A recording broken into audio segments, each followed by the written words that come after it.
श्री स्वामी समर्थ. जय जय स्वामी समर्थ. आज आपण या व्हिडिओमध्ये श्री हरींची 108 नावं श्रवण करणार आहोत.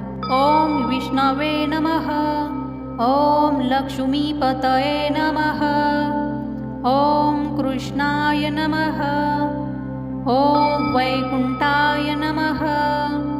ओम गरुडध्वजाय नमः. ओम परब्रह्माणे नमः. ओम जगन्नाथाय नमः. ओम वासुदेवाय नमः. ओम त्रिविक्रमाय नमः. ओम दामोदराय नमः. ओम मधुसूदनाय नमः. ओम नारायणाय नमः. ओम पद्मनाभाय नमः.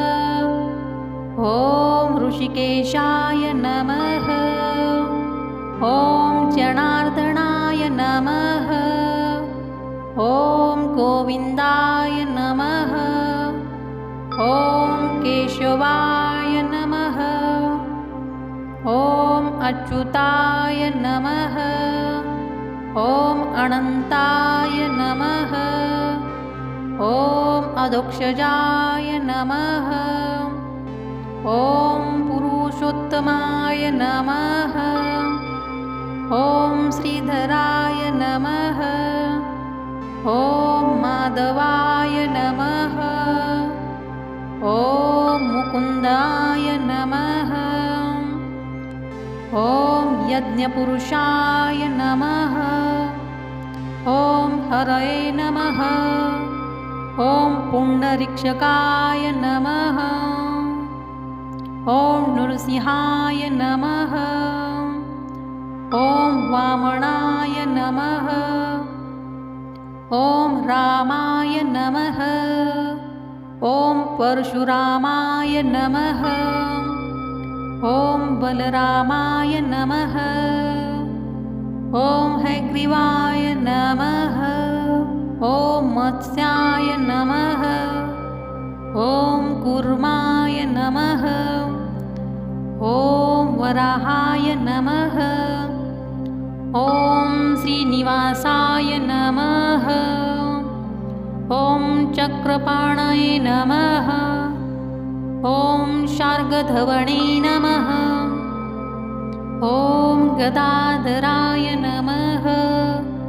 ओम शङ्खपाणये नमः. ओम पीताम्बराय नमः.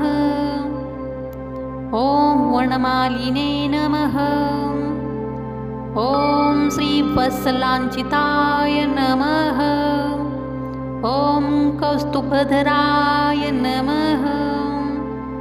ओम भक्तवत्सलाय नमः. ओम दीनबन्धवे नमः.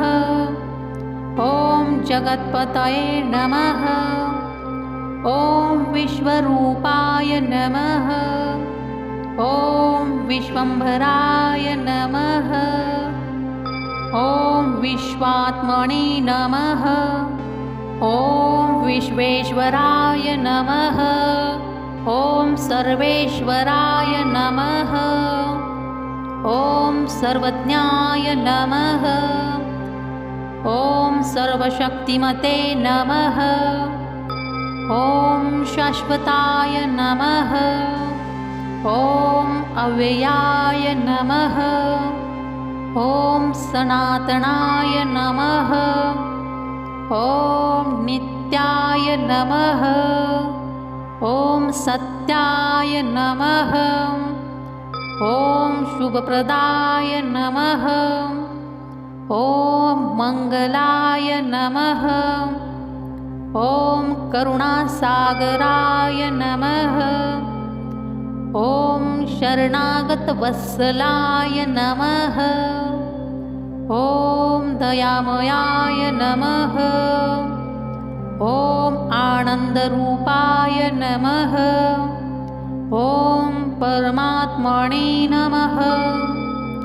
ओम चिदानन्दाय नमः. ओम योगेश्वराय नमः. ॐ गोविन्दाय नमः। ॐ धर्मगुप्ते नमः।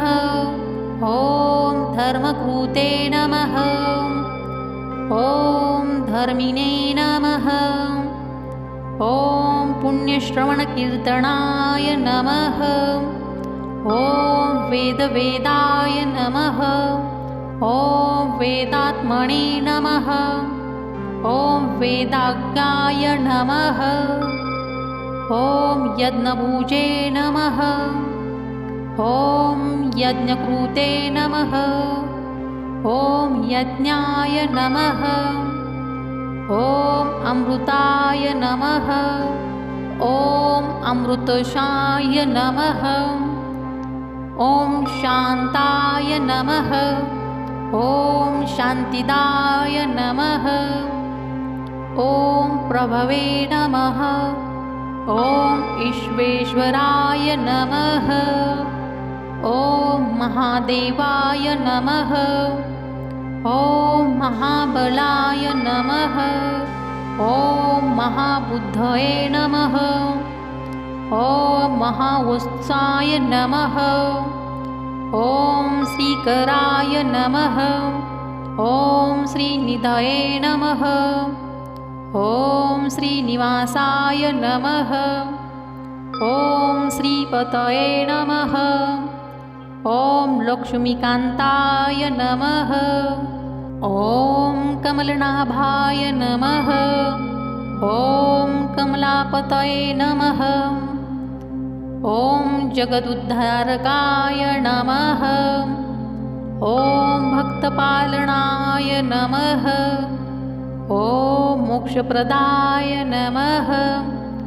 ॐ पापनाशनाय नमः। ॐ दुःखनाशनाय नमः। ॐ भयहराय नमः। ॐ सर्वकामप्रदाय नमः। ॐ कल्याणगुणनिधये नमः। ॐ परमदयालवे नमः। ॐ श्रीहरये नमः। ॐ श्रीमहाविष्णवे नमः। श्रीहरी नामस्मरणाने मनशांती, भक्ती आणि आध्यात्मिक उन्नती लाभते। तुम्ही शेवटपर्यंत ऐकल्याबद्दल मनापासून धन्यवाद। चॅनलला सबस्क्राईब, लाईक केल्याशिवाय पुढे जाऊ नका।